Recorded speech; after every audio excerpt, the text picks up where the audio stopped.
ending up on the wrong end of a tow hook. It's rarely the start of anything good. But for hundreds, possibly thousands of Californians crossing paths with two Hollister-based tow operators, Vincent Cardinale Sr. and his son, Paul Greer, wasn't just the start of bad news.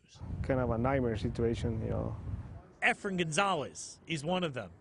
Dragged into court to pay Greer thousands in towing and storage fees he says he never knew he owed, the result of a lawsuit he says he was never told was filed. Others were sued over fees for vehicles they claim they hadn't owned in years or at all. He picked my dad and went after him for this car, which was never his in the first place, you know. What's more, John Castro Jr. says when his father died, Vincent Cardinale went after him, adding Jr. in pen to DMV documents to try and prove the car was his.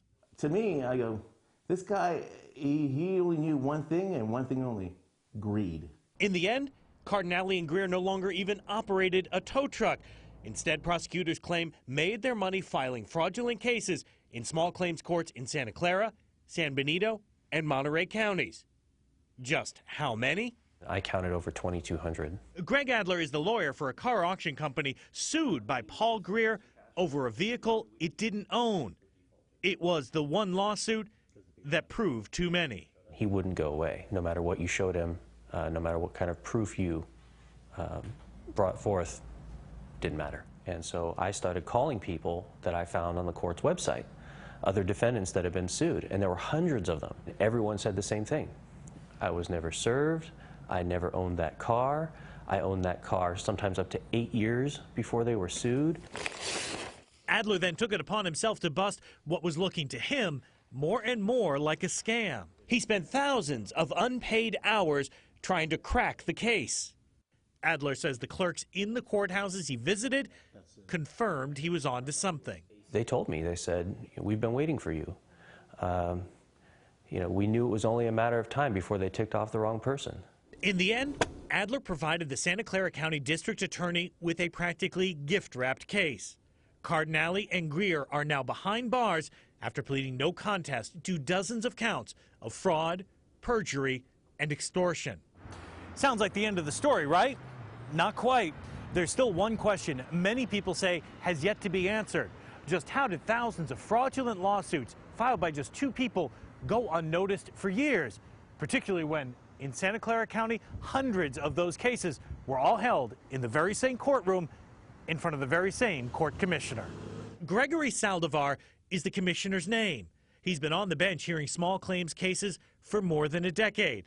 Adler's research shows Cardinale and Greer went out of their way to make sure their cases in Santa Clara County were heard in front of Saldivar, with Saldivar ruling in their favor almost every single time, awarding them in total close to $1 million.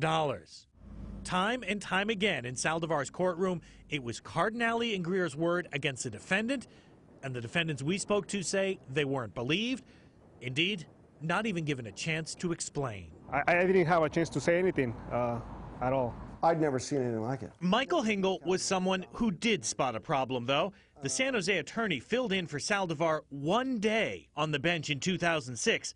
14 of the 19 cases before him involved Cardinale. Hingle found problems with many of them.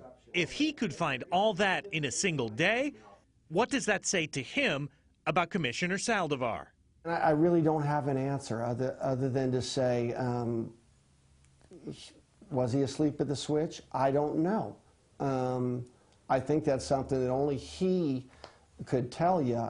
But Saldivar has never spoken publicly about the case, leaving many to still wonder just what went on in his courtroom.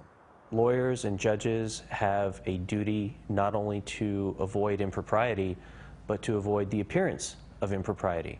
And the fact that you have to ask me that question kind of answers itself.